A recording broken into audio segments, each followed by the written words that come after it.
Finasteride. Grow your hair, lose your dick? I'm going to talk about the side effects of finasteride and who gets them and how to avoid them. First, we're going to start with the people who get early side effects. These are people who get it within the first 2 weeks of taking finasteride. These people are generally very, very sensitive to finasteride and even at lower doses will experience side effects on finasteride.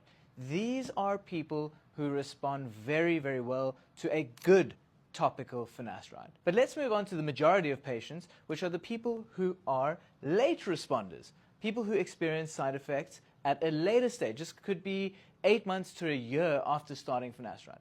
Now, my genuine belief is that most people are taking too much finasteride. So that's 1 milligram a day, I think, is generally too much. And most of our patients are normally on about 1 milligram 3 times a week. So Mondays, Wednesdays, Fridays, right? So when we're looking at people who take finasteride 1 milligram every single day, this is what I think happens.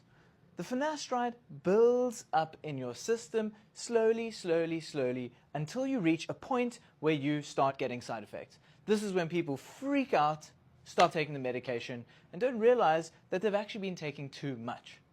This is what we like to do.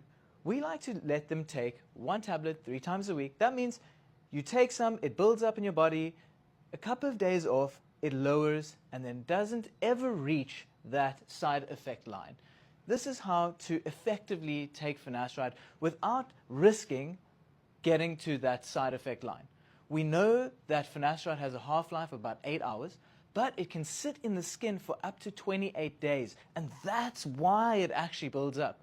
So if you're taking it less frequently, then it will never really reach that side effect line. And what I like to tell some patients is that if you want, you can take a 10-day break off finasteride every 6 to 8 months just to let your body excrete it, and then you can start taking it again. And you don't have to worry about crazy shedding. It's a good thing not to have side effects and to continue being on this medication that will save your hair.